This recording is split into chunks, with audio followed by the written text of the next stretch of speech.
दोस्तों, एक member of parliament in Lok Sabha हैं जिनके द्वारा बड़ी अभद्र टिप्पणी की गई। आप लोग न्यूज़ में सुन भी रहे होंगे। उग्रवादी, कटवा, बढ़वा जैसे शब्दों का इनके द्वारा यूज़ किया, जो कि काफ़ी ज़्यादा अमर्यादित हैं।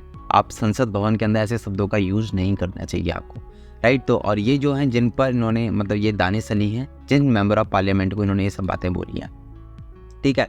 तो हमें ये कौन है, क्या है, इससे मतलब नहीं है। हमें मतलब है कि इस जो भी ये घटना हुई है ना, जो कि इस तरह की घटनाएं होती रहती हैं, इससे रिलेटेड हमारे कॉन्स्टिट्यूशन के अंदर क्या क्या प्रोविजंस हैं, किस किस तरीके से उनको इम्प्लीमेंट किया जाता है, और साथ ही साथ इसमें जो कोर्ट है ना, जो कि हमारी जो है जुडिशरी बॉडी है, इसका क्या रोल है इन सब चीज़ों के अंदर, ये सब चीज़ें इस वीडियो में जानने की कोशिश करेंगे। नमस्कार दोस्तों, मेरा नाम है मोहित जोशी और आप मुझे देख रहे हैं मंथन है इसके इस एजुकेशन प्लेटफॉर्म में। आप लोगों का अगर कोई भी डाउट है अपनी तैयारी को लेकर, तो आप मुझे फॉलो कर सकते हो मंथन_IAS पे। ओके, तो अभी चलते हैं हम लोग इंसिडेंट की तरफ। तो यहाँ पे एक क्वेश्चन भी है, देखो आप लोगों के लिए। One of the implications of equality in society is the absence of privileges, restraints, competition and ideology. तो इक्वालिटी का जो इम्प्लीकेशंस है ना, किस चीज़ के अब्सेंस में सही तरीके से हो सकता है, तो यहाँ पर आपको आंसर देना है। इसका आंसर आपको नेक्स्ट वीडियो के अंदर ही मिलेगा। आप चाहो तो इंस्टाग्राम में फॉलो करके वहाँ भी आपको आंसर मिल जाएगा। तो ये जो ना पूरा एक आर्टिकल भी छपा था, यहाँ पर देखो कि immunity of legislatures from bribery charges. Okay, तो सबसे पहले समझते हैं, देखो क्या क्या चीज़ें हैं ना, जो हमारे एमपीज हैं। एमपीज कौन होते हैं? जो हमारी पार्लियामेंट यानी राज्यसभा और लोकसभा के जो मेंबर्स होते हैं, उनको हम एमपीज कहते हैं। इसके अलावा एजीए आपको अटॉर्नी जनरल ऑफ इंडिया है। और यहाँ पर ना ये जो इम्यूनिटी है, ये किस किस को मिलती है, मैं आपको पहले बताना चाह रहा हूँ। AGA attorney general of India. इसके अलावा जो मिनिस्टर्स होते हैं, मिनिस्टर तो एमपी वो ज़रूरी नहीं है ना। 6 महीने तक कोई भी बिना एमपी रहे भी इलेक्शन लड़के वहाँ पर अपने मिनिस्टर पद पर बना रह सकता है। ओके, तो मिनिस्टर्स इवन इन लोगों को भी ये इम्यूनिटी प्राप्त है, ध्यान रखिएगा इस चीज़ को। तो ये कौन सा आर्टिकल इसके बारे में बात करता है? वो है आर्टिकल नंबर 105 का क्लॉज नंबर 2, राइट। 105 जो बात करता है स्पेसिफिक एमपीज के लिए, मीन्स जो सेंट्रल लेवल पे जो होते हैं ना, सेंट्रल लेवल पार्लियामेंट्री, लोकसभा और राज्यसभा के सदस्य होते हैं, उनको कहते हैं एमपी। उन्हीं के लिए आर्टिकल 105 है। ऐसी विधानसभाएं होती हैं, ठीक है, विधान परिषद होती हैं, उनको उनके जो मेंबर्स होते हैं उनको हम एमएलए कहते हैं, ठीक है। ये जो एमएलए है ना, एमएलए के लिए भी सेम यहाँ पर प्रिविलेजेस रहती हैं। उनके लिए क्या है, आर्टिकल नंबर 194 के क्लॉज नंबर 2 के अंदर बात की गई है। अभी इन सब चीज़ों को लिंक करते हुए हम समझेंगे क्या क्या ऐसे पहले कब हुआ है करके। ओके, यहाँ पे देखोगे action can not taken by court. Court इसमें एक्शन नहीं ले सकता। साफ साफ इसमें बोला गया है कि कोई भी ऐसी हरकतें होती हैं तो आर्टिकल 105 बोलता है, अगर एमपी ने ऐसा कुछ किया है, ऐसी कोई अमर्यादित टिप्पणी करी है, तो उस पर एक्शन ले सकता है। कौन ले सकता है? वो ले सकता है speaker of Lok Sabha, speaker of Rajya Sabha, ठीक है। लेकिन कोर्ट इसमें हस्तक्षेप नहीं करेगा। क्यों नहीं करेगा कोर्ट हस्तक्षेप इसमें? देखो, कोर्ट का ये कहना है कि अगर हम इस पर अड़ंगा अड़ाते हैं तो क्या होगा यहाँ पे कि जो इनकी फ्रीडम ऑफ स्पीच है, निष्पक्ष तरीके से बात नहीं कर पाएंगे। लोगों के द्वारा चुने हुए प्रतिनिधि हैं, ठीक है, अपनी बातों को अच्छे से नहीं रखेंगे तो किस तरीके से काम होगा।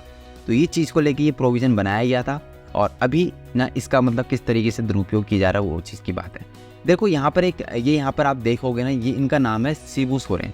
ओके, झारखंड मुक्ति मोर्चा के ये एक तरह से मेंबर है। ओके, यहाँ पर सांसद भी थे ये।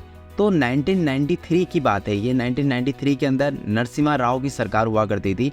उनके अगेंस्ट इन्होंने ना नो कॉन्फिडेंस मोशन जब लाया गया था नरसिम्हा राव के खिलाफ, तो इन्होंने पैसे लेके यानी ब्राइब लेके जो है यहाँ पर वोट किया था नो कॉन्फिडेंस मोशन में।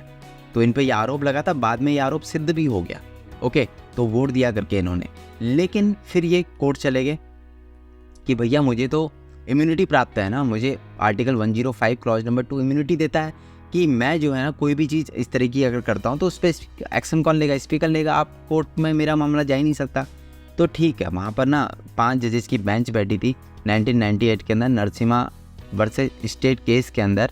5 जजेस की बेंच ने बोला हम इसमें इंटरफेरेंस नहीं करेंगे। ओके, तो ये सब चीज़ें होगी। लेकिन अगेन इन्हीं की जो बहू हैं यानी पुत्रवधू हैं, ये देखो यहाँ पर आप, इनका नाम है सीता सोरेन, ठीक है। ये झारखंड विधानसभा के अंदर अगेन आप देखोगे ना 2012 के अंदर इनके द्वारा फिर एक आरोप लगता है इन पे कि इन्होंने भी क्या किया है, ब्राइब ली है, ठीक है। अब ये आरोप सिद्ध भी होते हैं, राइट।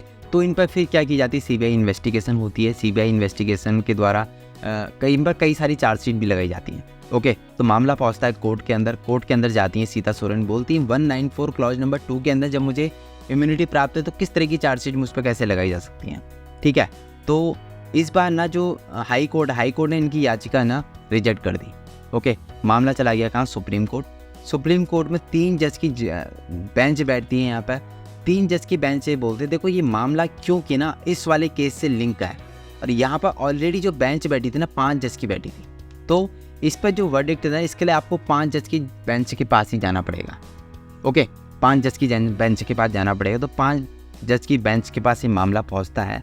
अब 5 जज की जो बेंच है ना वो अगेन फिर कहती है देखो हमने जो पहले वर्डिक्ट दिया था ना 5 जज की बेंच के द्वारा ही वर्डिक्ट दिया गया था, अगर इस वर्डिक्ट को चेंज करना है हमें तो हमें इससे बड़ी बेंच में जाना पड़ेगा। ये तो आपने पॉलिटी के अंदर पढ़ी होंगी सब चीज़ें।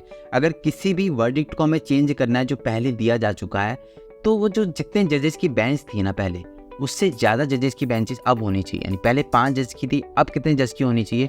कम से कम 7 जज की होनी चाहिए। ठीक है, 7 जज की बेंच का गठन अभी हो चुका है। तो ठीक है, अभी गठन हो चुका, अब ये क्या निर्णय लेती है उस पर चीज़ें डिपेंड करती हैं। तो कंक्लूजन यही है, देखो जब ये आर्टिकल 105 क्लॉज 2, आर्टिकल 194 जो इसको इम्यूनिटी देते हैं ना, इसको दिया किस लिए दिया था कि आप जो है ना निष्पक्ष तरीके से बिना किसी डर के आप लोग अपनी बातों को रख सको, अपना वोट कर सको। लेकिन जब इस चीज़ का दुरुपयोग होगा ना तो इस चीज़ को भी बर्दाश्त नहीं किया जाना चाहिए, क्योंकि देखो संसद है, विधानसभा है, ये हमारे देश के ना मतलब जो इस तरह का पूरा पॉलिटिकल सिस्टम, हमारी जो डेमोक्रेसी है उसका एक उच्च स्तंभ है। अगर यहीं पर हम ऐसे उदाहरणों को पेश करेंगे तो हमारे आसपास जो चीज़ें हो रही फिर तो बहुत ज़्यादा नॉर्मल है वो। ओके, तो ये सब चीज़ें आई होप इस वीडियो में आपको कुछ जानने को मिला होगा। अगर कुछ जानने को मिला है तो इस चैनल को जरूर सब्सक्राइब कर लीजिएगा अगर अभी तक नहीं किया है। ओके, तो मिलते हैं आपसे अगले वीडियो के अंदर। Bye bye, take care, thank you so much for watching, have a good day.